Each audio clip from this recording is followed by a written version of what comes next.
고마우신 하나님 감사합니다. 오늘도 고백하기는 주님 나는 아무것도 아닙니다. 주님의 은혜와 주님의 사랑이 없다면 우리는 아무것도 아닙니다. 오늘도 주님의 지혜와 주님의 긍휼과 주님의 인도하심을 소망하는 모든 주의 백성들에게 은혜를 베푸시오. 하나님 의지하고자 하는 복된 마음, 주님 안에서 안식을 얻고자 하는 거룩한 심령 주님 베풀어 주시옵소서. 주님이 우리와 함께 하심을 믿사옵고 예수님의 이름으로 기도드립니다. 아멘. 자, 하나님 말씀 빌립보서 3장 1절 끝으로 나의 형제들아 주 안에서 기뻐하라.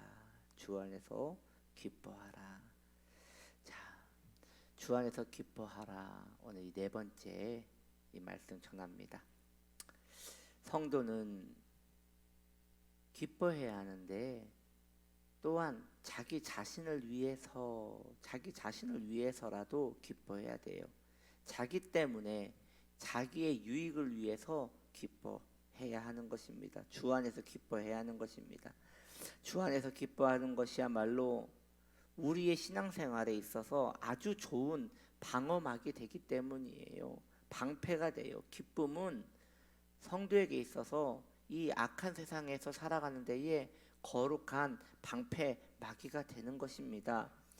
이에 대하여 우리 느헤미야에서는 이렇게 이야기하지 않습니까? 8장 10절에 느헤미야는 여호와로 인하여 기뻐하는 것을 이렇게 말합니다. 여호와를 기뻐하라. 그가 우리의 힘이라. 여호와를 기뻐하는 것이 우리의 힘이라. 느헤미야는 이렇게 고백하고 있습니다. 정말 맞지 않습니까? 하나님을 기뻐하는 것이 우리의 힘이라. 그러니까 느헤미야에게 너무나 힘든 일이 많았거든요. 그 이방의 사람들이 그 성벽을 짓지 못하게 하려고 계속 공격하고 협박하고 이렇게 주위를 돌면서 계속 못 살게 굴었는데 이 느헤미야의 고백을 보십시오. 하나님은 나의 힘이라 그렇게 말하지 않아요. 하나님이 도와주실 것이다 이런 얘기하지 않아요. 내가 여호와를 기뻐하는 것이 나의 힘이다 라고 말합니다. 진심으로 주 안에서 기뻐할 수 있는 성도는 강한 성도가 되는 것입니다. 중심이 흔들리는 사람은 여러분 우리가 일상생활에서도요 중심이 자주 요동치는 사람, 우리가 변덕이 많다고 하잖아요. 중심이 많이 흔들리는 사람은요 남들과 부딪히기 전에 이미 자신 마음이 심란해요. 그러니까 왜 남하고 부딪히는 거냐면 자기 마음이 심란하기 때문에 부딪히는 것이에요. 그러니까 내가 이렇잖아요. 참 이게 표준어인지는 모르겠는데 내 속이 보대끼니까 다른 사람하고도 보대끼는 거예요.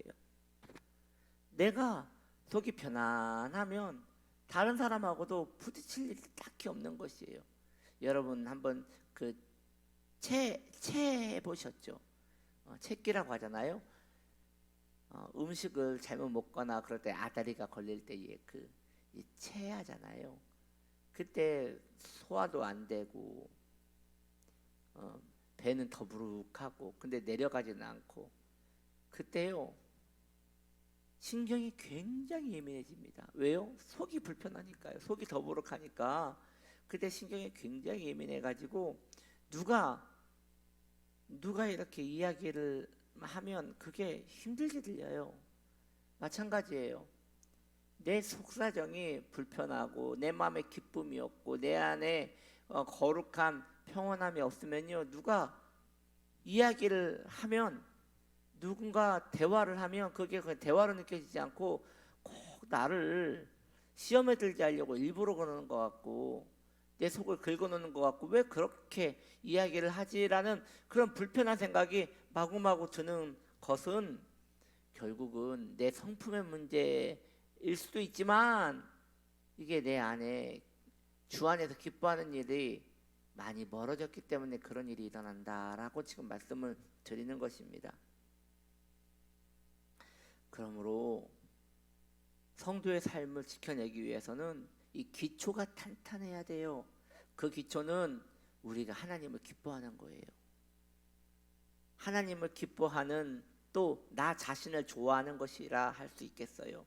그것이 결국 성도의 힘이 되는 것입니다. 그러므로 자기 자신을 위해서라도 기뻐하는 삶을 여러분 포기하지 마시기를 바랍니다. 수많은 하나님의 사람들이 기뻐하는 삶을 포기하며 살고 있습니다. 어쩌면 그것이 이 세상에서는 당연한 건지도 모르겠습니다. 그만큼 기뻐하는 삶은 힘이 되는 것이니 말입니다.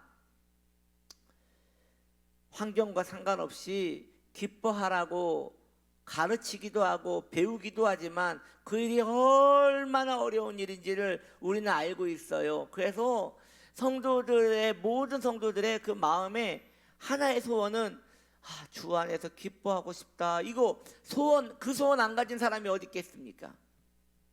그런데 그 소원을 이루며 살아가는 사람은 그다지도 많지 않더라는 것이에요. 그렇다 하여 포기할 일은 아닙니다. 우리가 주 안에서 기뻐하기 위해서는 하나님을 기뻐하는 것, 그것에 대해서 늘 마음에 두고 살아야 돼요. 하나님을 기뻐하십시오. 우리의 주님을 생각할 때, 우리 주 예수님을 자주 생각할 때, 그리고 우리 주님이 우리와 행하신 일을 생각할 때 기뻐할 수밖에 없는 것이에요. 감사할 수밖에 없는 것이에요.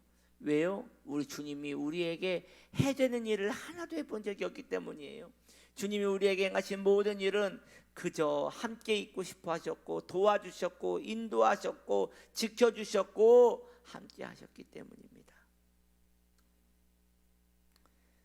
주님이 우리에게 손해를 끼친 적이 단 하나라도 있습니까? 단 하나라도 있습니까?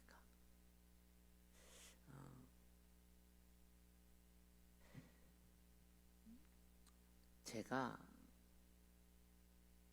군대를 그 전방 부대로 갔는데요.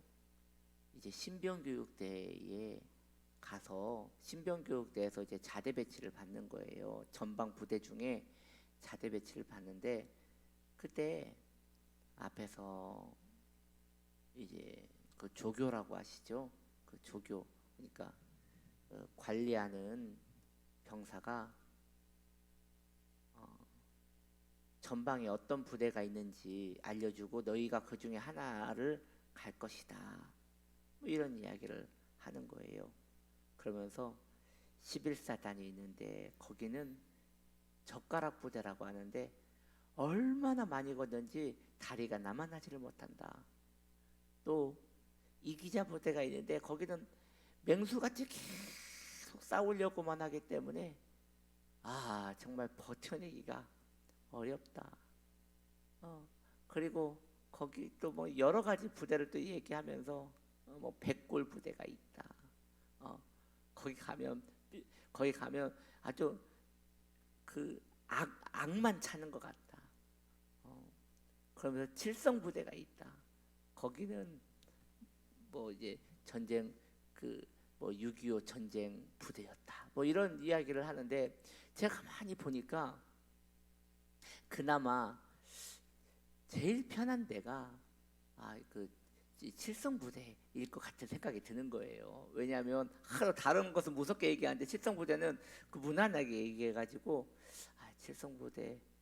그래서 제가 그때 잠깐 기도했어요. 하나님, 저 중에 하나를 가야 한다면 저는 그럼 좀 칠성 부대로 좀 보내주시면 안 되겠습니까? 그런데 정말 칠성 부대로 갔어요. 이제 7사단을 갔어요. 7사단에 갔는데 이제 거기에서 또 연대로 보내지는 거예요. 3개 연대가 있었어요. 5연대, 3연대, 5연대, 8연대, 이 3개 연대가 있었는데 그 중에서도 또 이제 설명하는 병사가 와가지고 또 설명을 해주는 거예요.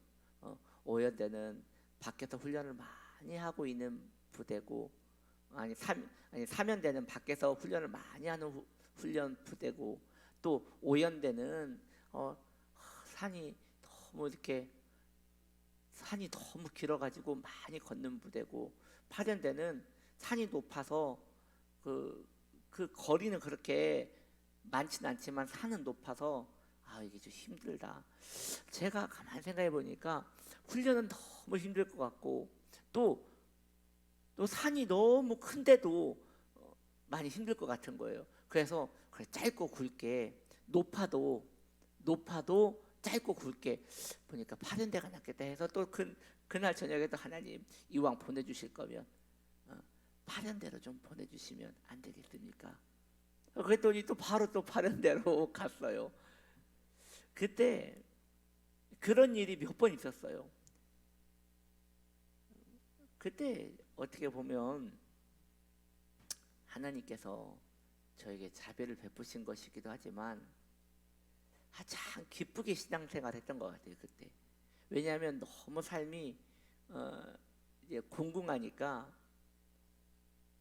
하나님께 하나하나 간구하면서 주님께 소원을, 물론 하나님께서 다른 데를 보내주셨어도 뭐 그냥 그러려니 했을 건데, 뭐 신기하게도 제가 말하는 것마다 주님이 이렇게 꼭 내 옆에서 들어주시는 것처럼, 또 이렇게 그때마다 제가 이렇게 하면 안 되겠습니까 하면 또 그렇게 보내주시고, 저렇게 하면 안 되겠습니까 하면 또 저렇게 보내주시고, 그렇게 하는데 참 그때 삶은 많이 공고했는데 참 기뻤어요.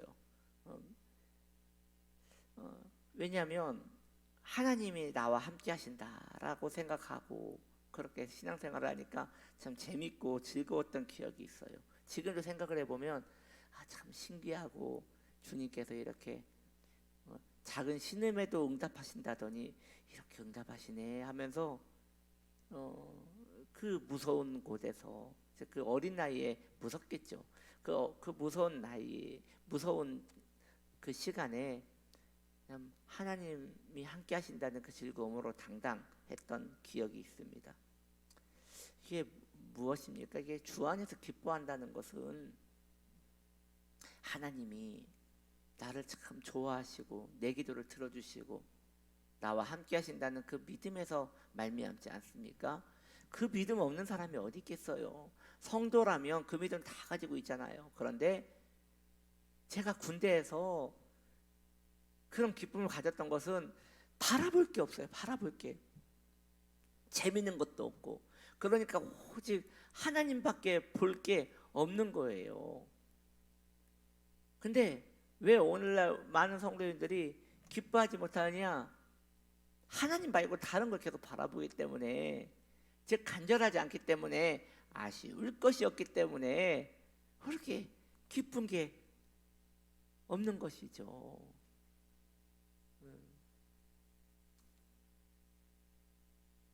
이번에 총회 수련회를 갔잖아요. 제가 갔다 왔잖아요. 우리 총회장 그 고경환 목사님께서 이제 설교를 하시는데 참 은혜 받았어요. 그 우리 정 회장님, 그 고경환 목사님께서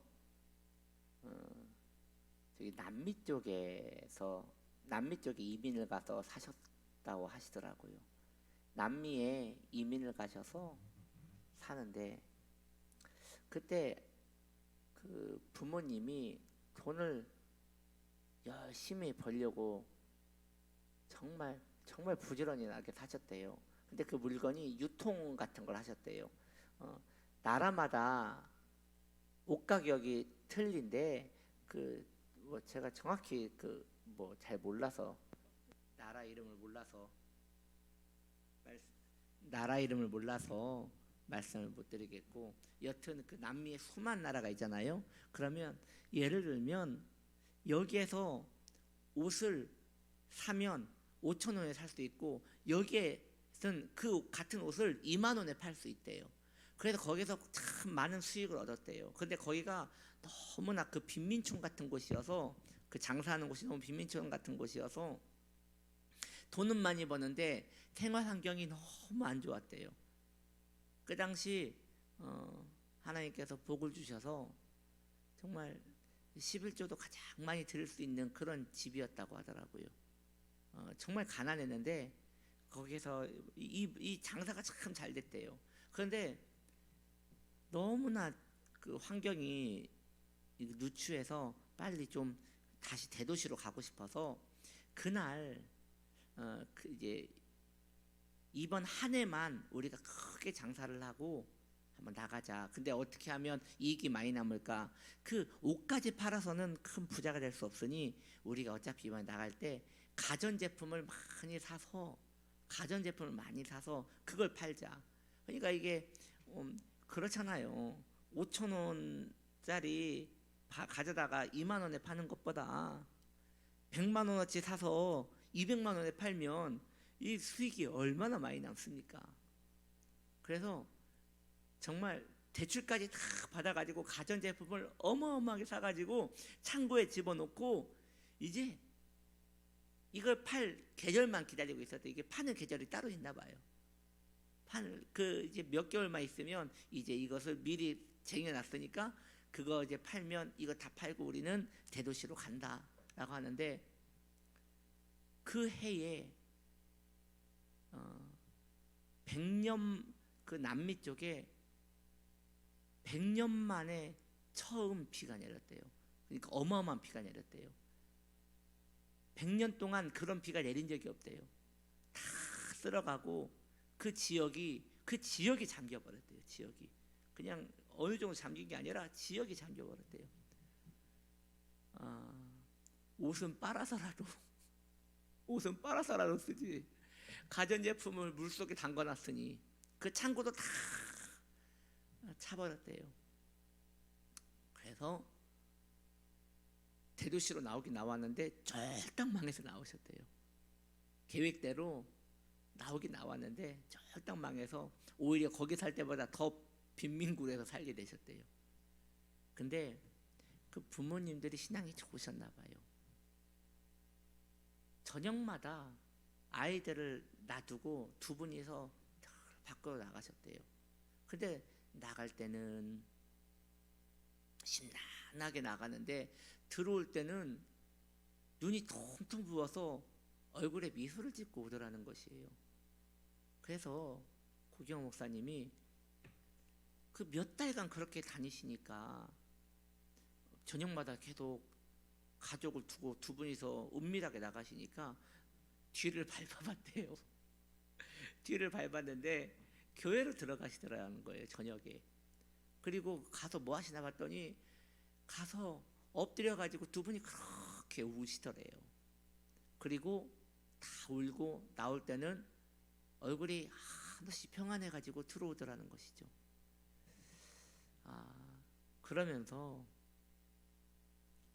이렇게 부모님이 어려운 때를 잘 견뎌서 또 이렇게 좋은 기회를 잡아서 또 다시 사업도 시작하게 되었고 어려움을 잘 이겨냈다고 하는 그런 말씀을 들었는데 간증을 들었는데 참 주 안에서 기뻐할 수만 있다면 그게 힘이겠구나라는 생각을 했어요. 주 안에서 기뻐할 수만 있다면. 근데 그분들이 돈 많이 벌 땐 저녁에 나가서 기도 안 했었을 것 같아요. 가전제품이 물에 다 잠기고 그러니까 할 수 있는 게 없으니까 이제 그때 막 오셔가지고 쫄딱 망해서 하셨던 일이 그 남의 그 시다일을 많이 하셨다고 하더라고요. 그러니까 할 수 있는 일이 없잖아요. 남이 어느 정도 분량 주면 그 일만 하면 되는 거니까. 그러니까 저녁마다 가서 그렇게 기도를 많이 하시고 하나님 안에서 위안을 얻었다고 하더라고요.